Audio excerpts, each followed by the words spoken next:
Thank you very much, Ty Cobb. And everyone's here with me now. I mean, Van, you get a ruling like this, and it's interesting, as Ty's saying, they're going to appeal a ruling that was just whether she has the right to be there or not. They could just let the whole thing go and try to bring the case separately, right? Go on the merit, but that's not what they say they're going to do. Does this ruling, both of these cases being tossed, change Trump's political power right now? Look, I think the fizz is starting to come out of the soda.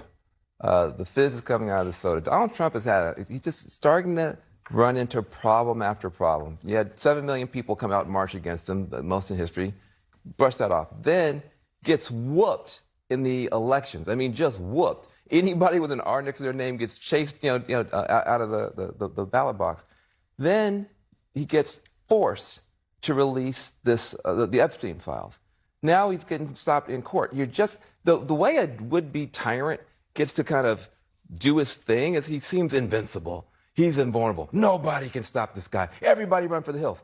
And now you're starting to see the air come out of the tires on this guy. And it's not over, but this is not the kind of month that you saw 3 or 4 months ago where he was just running over everything and everybody. Gotcha. I think I'll come at this from even the GOP side, which is I think he's losing some of the GOP, which I think is the biggest political story over the last 10 days. Look, he's obsessed with going after his political enemies, but what he should be focusing on right now is the average American citizen, and that's the economy. Polls came out today that were devastating. 62% of Americans say it's Trump's responsibility for the economy, not Joe Biden. 71% believe tariffs have made their life worse as a result of things being more expensive. I'm talking about groceries, utilities, healthcare, housing. And then you have Marjorie Taylor Greene resigning Friday night. That is not a victory for Trump. That is a victory for Marjorie Taylor Greene. Stay tuned to what she's going to be up to. And there may be more following her footsteps, which brings me back to how important this is for the cracking potentially of the GOP. So, to this point, Marjorie Taylor Greene, I heard a Republican operative, I can't remember who it was, but they used to work for Marco Rubio, was making the point that this was actually proof that Trump was strong because Marjorie stood up to Trump and guess who is gone. But Gretchen's point, I think, speaks to what a senior House Republican told Punchbowl today. Yep. More explosive early resignations are coming. It's a tinderbox. Morale has never been lower. Mike Johnson will be stripped of his gavel, and they will lose the majority before this term is out. Yeah, he had a very razor-thin majority. He could only lose a few members. And what's happening is the clock is ticking forward, and the midterms are less than a year away. There are all of these members who are looking up saying, wait a minute, the people in my district are not fans of the tariffs, are seeing grocery prices go up. They don't like the focus on political revenge, the ballroom, or whatever the heck is going on. And they're looking around saying, hey, like, what about me? And so there's this fragmented trust between a lot of rank-and-file Republican House members and this administration. And so some of them are looking up and saying, instead of losing and going out on my hill, I think I'm going to join Marjorie Taylor Greene and seriously consider resigning, because then I can vote how I want and speak freely for this final number of months. But I even think people staying in office and not resigning are going to start voting how they feel.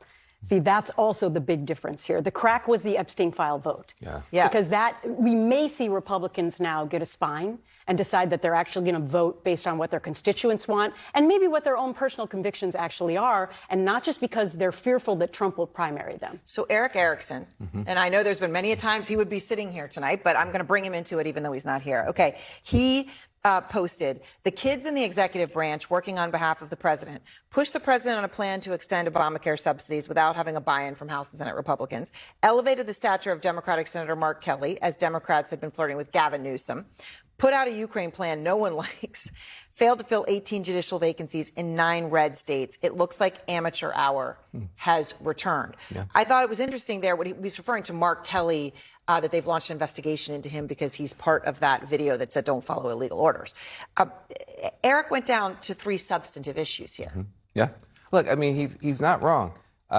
You do, when Trump first came in, they knew what they were doing. What they were doing was terrible. I was against it, but you could see the discipline and the execution. And it was shock and awe. I think they did a bunch of stuff, and now they just don't know what to do. And so they're just riding their little tricycles around in the Oval Office, doing whatever that comes to mind, and it's not working. Meanwhile, everyday Americans are looking at these prices, and they're looking at a president with a golden ballroom, with a golden bath toilet, and going all over the world and gallivanting and doing whatever he wants to do. And I think they have lost the plot. And I think the problem is when people are in love with somebody and they fall out of love, it's hard to fall back in love. You got a bunch of farmers out there that were in love with Donald Trump. They are now losing their farms. They're not coming back. You're seeing this line between dictator and lame duck. And it turns out it's a fairly short trip. Nobody would have thought those two things were next to each other. If you went back to the voters and said, especially the independents, why did you vote for Donald Trump? They would say the economy and immigration. Yeah. Likely Right. those would be the top two things. Trump promised that on his first day of his new presidency, he would reduce the price of groceries. That has somehow fallen off the back of the tractor. That Right. is and apparently he may be changing maybe even his chief of staff and top people as of a report today, because he doesn't like how the economy is being messaged. But the problem is it's him. He is more concerned about developing these political enemy storylines than he is about focusing on the economy, which is what the people voted him to do. And he also said, I mean, Van, not that the economy is obviously the most important thing to people, but something like the Epstein files to some of his base, whether it be Laura Loomer or Steve Bannon, many others, some of them in this administration, Kash Patel, Dan Bongino, Pam Bondi. He was going to release the Epstein files. Yeah, well, I don't know why he made that promise. Maybe he hadn't seen them. But apparently once he saw them, he was like, never mind. And so, I mean, he has fallen down the stairs on that. And they're just everyday people. This is not a hard thing to figure out. If you had a list, anybody here had a list of people who had done bad stuff to hurt children, you release it. If you're sitting on that list, you don't have to say anything else about that person. Their character is in the toilet. And that's what happened to Donald Trump on this issue. Yeah, a lot of Donald Trump's energy is kind of this anti-elitism, which played into the Epstein files. And so the fact that he's like, hey, nothing to see here, all of a sudden everyone's like, wait a minute. I thought you were like our instrument for revenge against these people, and now somehow you're one of these people. It's a terrible look. The fact that the Republican House members flipped to that degree, I think it's a terrible sign. And if you see him speak right now, it doesn't seem like his heart's really in it. Am I the only one looking at this being like, hey, this guy seems like he's, he's kind of filling the seat, but he doesn't really have a vision or a plan beyond some of the revenge machinations that right now are falling short. All right, and we'll see what happens with that. Obviously, we're waiting. Kristen said they thought there might even be an appeal filed before our program, but it hasn't come yet. All right, thank you all. And next, the breaking news.